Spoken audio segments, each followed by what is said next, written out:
अनन्या, मेघा, विवान और वरुण अपने कॉलेज के अंतिम वर्ष की छुट्टियों में एक रहस्यमय और रोमांचक जगह की तलाश में निकले थे। इंटरनेट पर उन्हें एक पुरानी हवेली का जिक्र मिला जो घने जंगलों के बीच में स्थित थी। कहा जाता था कि यह हवेली भूतिया है, लेकिन अंदर से इतनी भव्य है कि इसे देखने के लिए लोग अपनी जान जोखिम में डाल देते थे।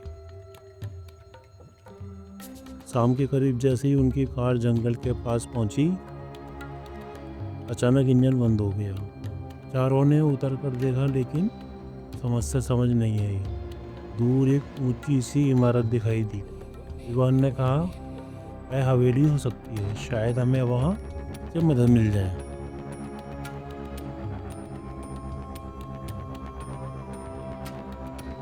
वरुण, जो हमेशा डरपोक था, वह बोला, यार मुझे ये जगह बिल्कुल ठीक नहीं लग रही है,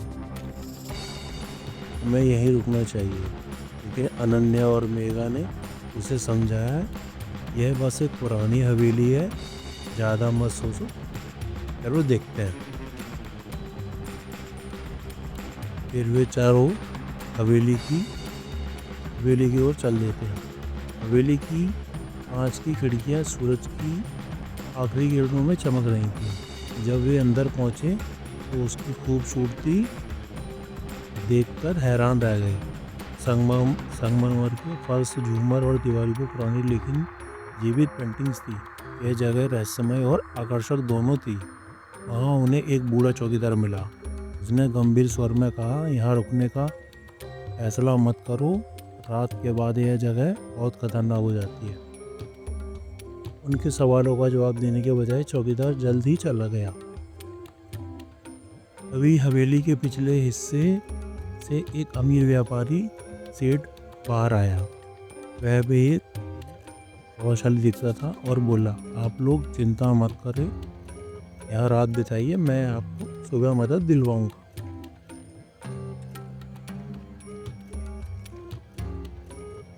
चारों बोलते ठीक है, और चारों अंदर चले जाते हैं हवेली के अंदर।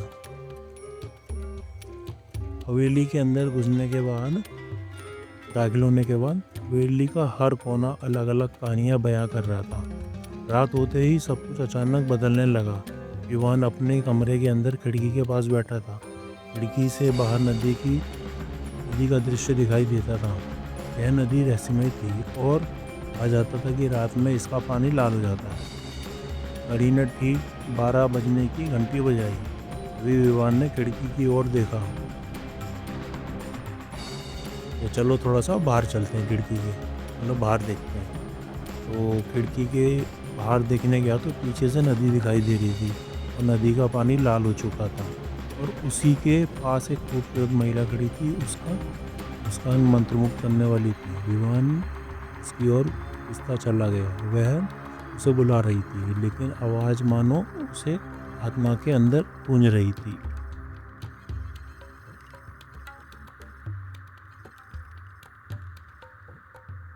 फिर विवान चुपचाप से अंदर चला गया।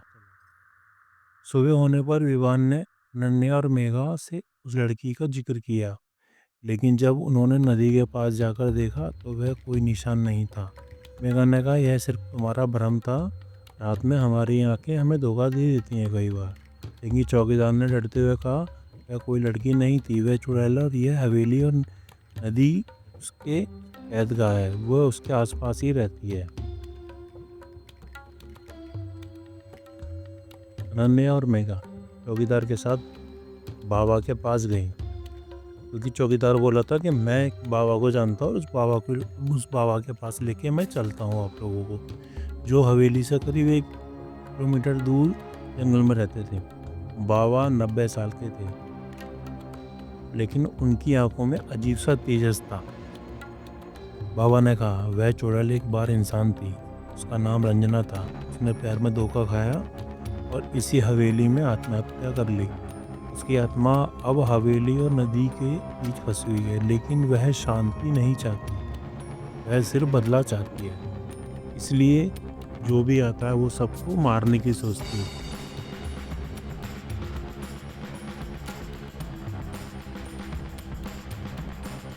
फिर बाबा ने उन्हें बताया कि हवेली के नीचे एक सुरंग है जो नदी के उस पार तक जाती है। यह चुड़ैल की असली ताकत का केंद्र है।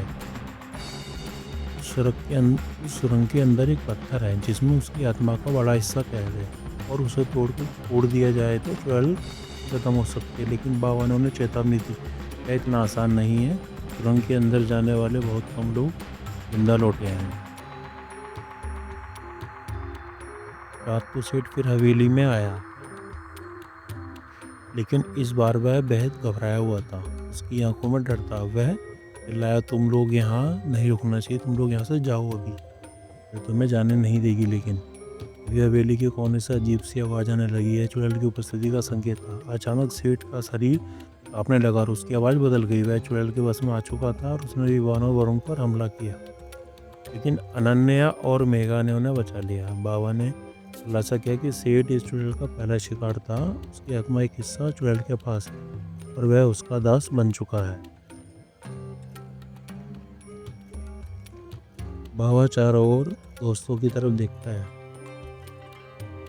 चौकीदार ने मिलकर सुरंग में प्रवेश किया। फिर सुरंग ठंडी और अंधेरी थी, डरावनी भी थी। अंदर के रास्तों पर अजीब सी आकृतियाँ बनी हुई थी और हवा में फुसफुसाने की आवाज़ गूंज रही थी। सुरंग में अंत में एक बड़ा काला पत्थर था जिसमें चुड़ैल की आत्मा का बड़ा हिस्सा बंद था। लेकिन जैसे ही वे पत्थर के पास पहुंचे, चुड़ैल ने वहां प्रकट होकर उन्हें रोकने की कोशिश की थी।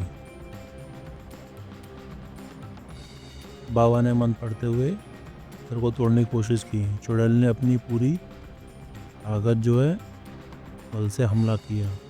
मैंने सेठ की पूरी तरह अपने बस में कर लिया और बाबा का निशाना बनाया।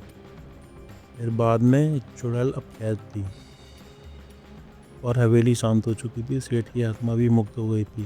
लेकिन बाबा ने चेतावनी दी, यह शीशा कभी टूटना नहीं चाहिए। अगर यह टूटा तो वह फिर से वह आज़ाद हो जाएगी। वह सब हवेली को छोड़ के चले गए। लेकिन जब उन्हें जंगल के पीछे नदी की ओर देखा तो वह भी लाल रंग में बह रही